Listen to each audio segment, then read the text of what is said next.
guerreiro, estudioso, matador de reis, caçador de leões, bibliotecário. Observe mais de perto o grande rei assírio Ashurbanipal, uma nova grande exposição, inaugurada em novembro de 2018. É sobre um dos maiores reis esquecidos da história, Ashurbanipal. Nunca ouviu falar dele? Não se preocupe, você não está sozinho. Ele governou o maior império do mundo. Ashurbanipal foi rei do Império Neo-Assírio. Na época de seu reinado, 669 menos a 631 a.C., era o maior império do mundo, estendendo-se de Chipre, a oeste, até o Irã, a leste, e em certo momento chegou a incluir o Egito. Sua capital, Nínive, no atual Iraque, era a maior cidade do mundo. Isso aconteceu numa época em que as cidades-estado gregas como Atenas e Esparta ainda estavam em sua infância, e Roma era apenas um pequeno assentamento. Ashurbanipal não era modesto em ser o rei do Império Assírio.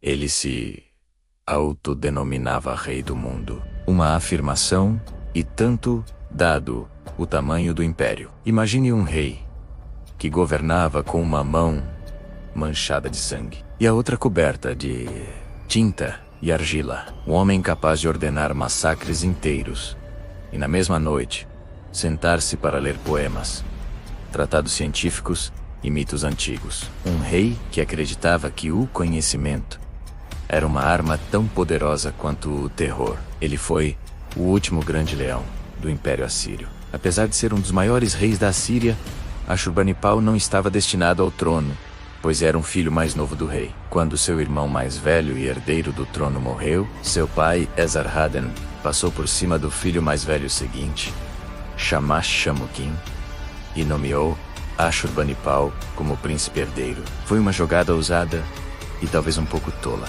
Como consolação, Esarhaddon fez de Shamash-Shummukin rei da Babilônia. Naquela época, Babilônia fazia parte do Império Assírio, então ele teria que responder ao irmão mais novo. As tensões depois explodiriam em uma guerra total. Naquela época, a Assíria não era apenas um reino, era uma máquina de guerra. Cidades tremiam ao ouvir seu nome. Rebelião significava aniquilação. Como parte de seu treinamento militar, o jovem príncipe herdeiro foi ensinado a dirigir carruagens, montar cavalos de cavalaria e desenvolver habilidades como arco e flecha. Ele também aprendeu a caçar leões. Na Assíria, a caça ao leão era um esporte real. Embora isso possa parecer cruel aos olhos modernos, matar leões representava a capacidade do rei de proteger sua nação contra tudo que era selvagem e perigoso no mundo. Perfurei as gargantas de leões furiosos, cada um com uma única flecha. Ashurbanipal encomendou uma série de relevos, uma técnica escultórica, onde os elementos esculpidos permanecem presos a um fundo sólido do mesmo material, para cobrir as paredes de seu palácio que o mostrava caçando e até estrangular leões com as próprias mãos. Essas obras são alguns dos exemplos mais famosos da arte assíria. O rei que governava pelo medo. Ashurbanipal subiu ao trono jovem, mas rapidamente mostrou que não era um estudioso frágil. Ele entendia algo fundamental. O império só se mantinha unido pelo medo. Rebeliões surgiram quase imediatamente, e ele respondeu com brutalidade calculada. Cidades inteiras foram destruídas. Reis, inimigos, foram decapitados. Prisioneiros eram empalados, esfolados vivos ou exibidos em jaulas. Essas cenas não eram escondidas. Eram registradas em relevos de pedra, espalhadas pelos palácios reais. Por quê? Porque Ashurbanipal queria que todos soubessem. Desafiar a Síria é escolher a própria extinção. E funcionava. Mas por trás da crueldade havia algo mais profundo. O rei acreditava que estava cumprindo a vontade dos deuses, especialmente do deus Ashur. Para ele, cada vitória era um sinal divino. Cada massacre é um ritual de ordem contra o caos. A guerra contra o próprio irmão. O momento mais dramático de seu reinado não veio de fora, mas de dentro. Seu irmão Shamash-Shummukin, rei da Babilônia, decidiu se rebelar. Para os babilônios, Ashurbanipal era um estrangeiro arrogante. Para Ashurbanipal, O irmão era um traidor imperdoável. A guerra civil que se seguiu foi devastadora. Babilônia, menos uma das cidades mais antigas e sagradas do mundo, foi cercada por anos. Fome, peste e desespero tomaram conta. Quando a cidade finalmente caiu, Shamash-Shumukin morreu. Possivelmente Qoymandosseh vive em seu próprio palácio. Ashurbanipal venceu. Mas o preço foi alto. Ele havia destruído não apenas um inimigo, mas um pedaço da alma da Mesopotâmia.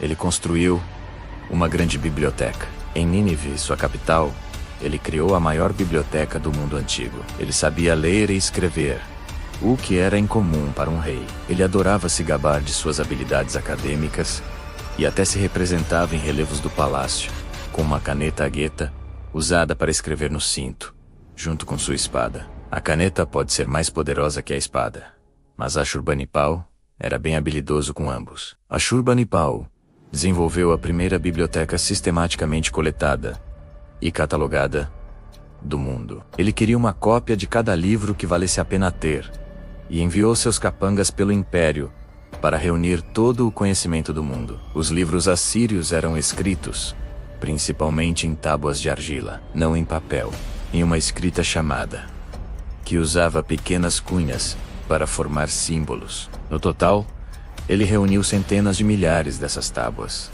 cerca de 30.000 das quais estão agora no Museu Britânico. Entre elas, a Epopeia de Gilgamesh, a narrativa mais antiga conhecida da humanidade. A Epopeia de Gilgamesh é hoje considerada uma das obras literárias mais antigas do mundo. Parte dela foi gravada no que hoje chamamos a Tábua do Dilúvio, que contava a história do grande dilúvio, e até então só era conhecida pela Bíblia. Sem essa biblioteca, grande parte do conhecimento mesopotâmico teria desaparecido para sempre. Ironia cruel do destino foi a destruição de Nínive, décadas depois, que queimou os palácios e cozinhou as tabuletas de argila, preservando-as até serem descobertas no século XIX. Estudiosos de todo o mundo estudaram esses fragmentos desde então, e grande parte do que sabemos sobre a cultura síria vem desses textos. Sua morte é um mistério. A vida de Ashurbanipal é bem documentada, mas sua morte permanece um mistério. Antes das descobertas arqueológicas, no século XIX, Ashurbanipal era conhecido por escritores posteriores como Sardanápolis e romantizado como o último rei da Assíria. Um relato persa diz que ele se queimou em seu palácio junto com suas concubinas, ouro e prata, quando Nínive caiu sob seus inimigos. Isso foi reimaginado de forma famosa na dramática pintura orientalista de Delacroix, A Morte de Sardanapalo. Quando ele morreu, por volta de 631 a.C., não houve grande cerimônia. Seus sucessores eram fracos. Em poucas décadas, a Assíria, menos o império mais temido da terra, menos simplesmente colapsou. Nínive foi destruída. Seus palácios viraram ruínas. O nome da cidade quase desapareceu da história. Séculos depois, arqueólogos escavaram as ruínas de Nínive. Sob escombros e cinzas, encontraram milhares de tabuletas. Ali estava a voz de um mundo perdido. Graças a ele, conhecemos mitos, crenças, medos e sonhos de civilizações que viveram há mais de 4.000 anos. Ashurbanipal governou pelo terror, mas sobreviveu pela memória